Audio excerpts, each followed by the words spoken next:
Então, o que eu quero dizer aqui para vocês? O primeiro passo para a restauração de um casamento, você precisa entender que existem questões misteriosas que interferem na sua relação. Existem segredos e esses segredos precisam ser revelados. O que eu quero te dizer? O seu casamento, por lei, por direito, quem constitui seu casamento é você e seu marido. Não é filho, não é sogro, não é sogra. Então é você e ele que precisam ser olhados quando a gente está restaurando o casamento.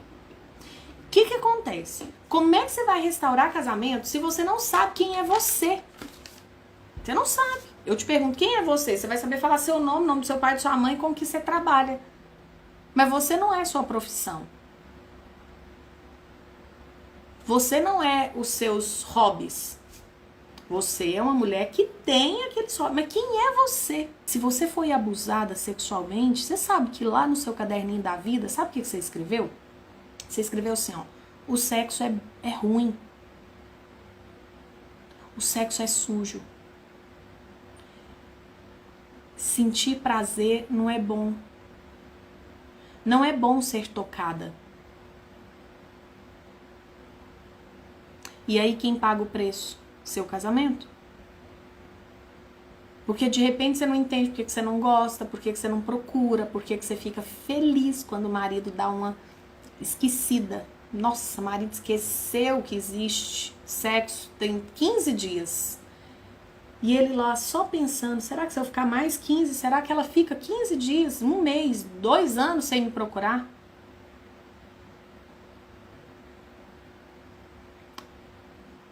Se você veio de uma família onde os seus pais sempre brigavam no dia do pagamento, lá no seu caderninho você escreveu assim, o dinheiro é ruim, dinheiro causa briga, os casais brigam por conta de dinheiro. Aí às vezes hoje você não entende porque que dentro do seu casamento vocês brigam por causa de dinheiro. Mulher, o que está escrito no seu caderninho?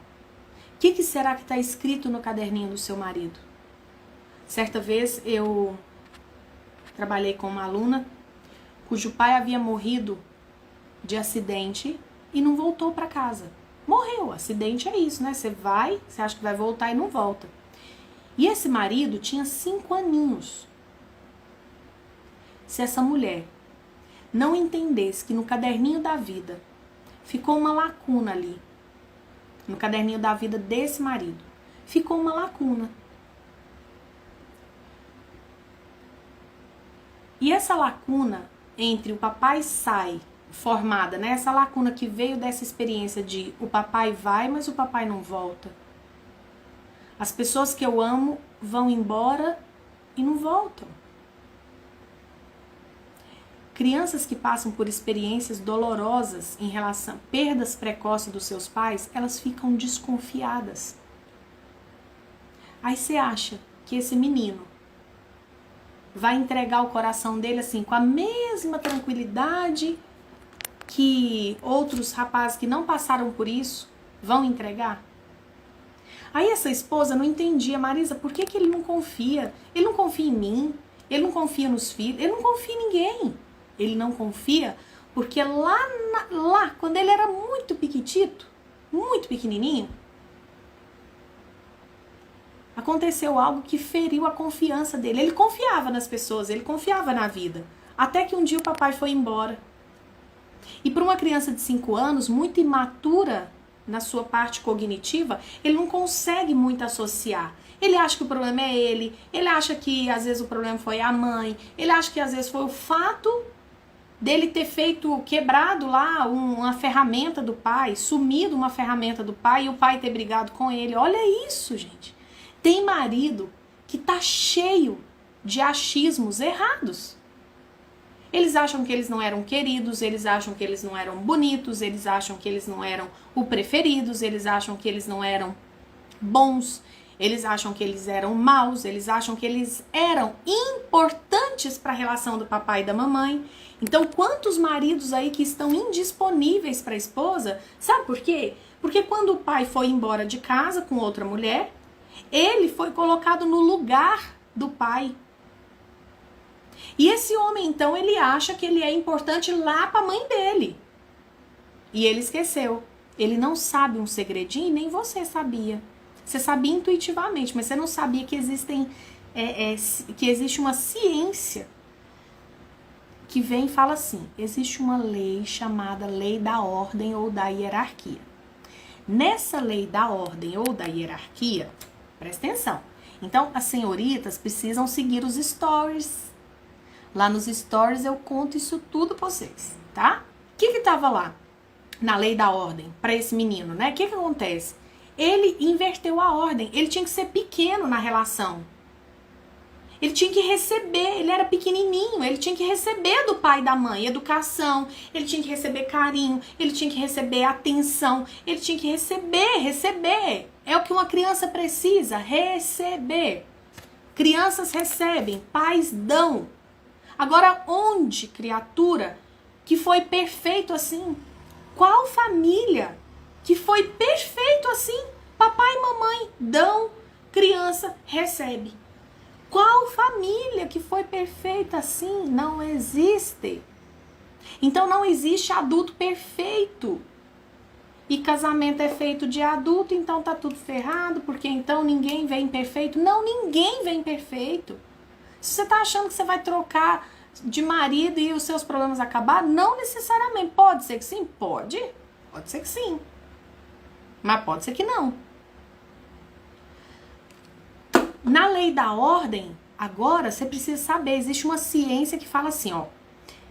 Quando a gente está no sistema familiar original, pai e mãe, nós pequenininhos, diante dos nossos pais, eles dão, a gente recebe.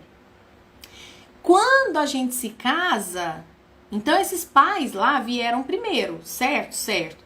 Mas agora que a gente se casou, os pais têm que vir em segundo lugar. Ih, Marisa, ferrou. Ferrou, não concordo com isso não. Mas isso é uma lei. Isso é uma lei, não sou eu que estou dizendo. Cientistas estudaram isso. Cientistas do comportamento formularam uma lei igual à lei da gravidade. Jogou pra cima, cai pra baixo. Não concordo. Não tem problema não concordar. A lei vai continuar atuando. Marisa, não concordo com a lei da gravidade, não quero que ela... Aliás, eu sei que ela existe, mas eu não quero que ela atue em mim. Sinto muito, mas amanhã você não vai sair por aí flutuando só porque você não acredita na lei da gravidade. Ela vai continuar intervindo. E essa lei diz que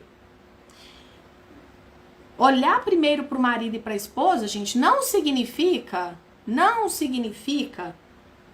falar para pai e mãe assim, ó, vamos cortar relações. Não, isso é extremamente prejudicial. Isso é outra lei, inclusive.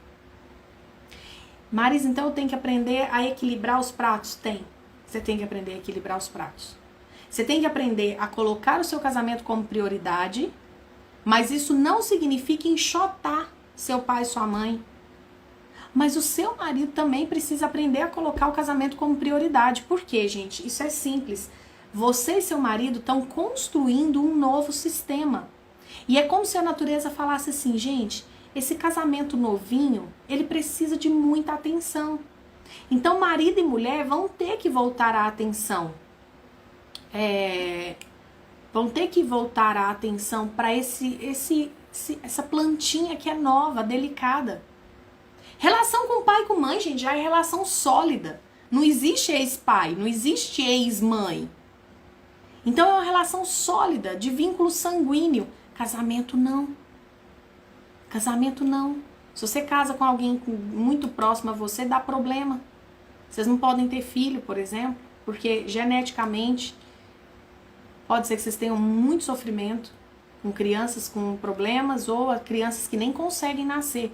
Então, homem e mulher não tem vínculo sanguíneo. Então tem que cuidar muito dessa relação, porque o que vai unir é amor e equilíbrio. Ponto e acabou. Não tem como fazer um casamento dar certo sem saber dessas leis. São 3 leis. A lei da ordem ou hierarquia, a lei do equilíbrio e a lei do pertencimento, tá? Então são leis que, se você não sabe, eu vou te falar uma coisa, você tá tentando tirar a lei de pedra. Fazer um casamento dar certo sem conhecer essas leis é praticamente, gente, eu não vou falar que é impossível para não ser tão radical, Aí você vai falar assim, mas minha avó não sabia nada dessas leis e fez um casamento dar certo. Ou está fazendo. Ela não sabia na teoria, mas está lá praticando. Tanto que vocês vão ver, com tanto de coisa que eu ensino aqui pra vocês, vocês vão falar assim, gente, minha avó já falava isso. E a boba aqui não ouvia. E a boba aqui achando que, vó não sabe de nada, vó ultrapassada.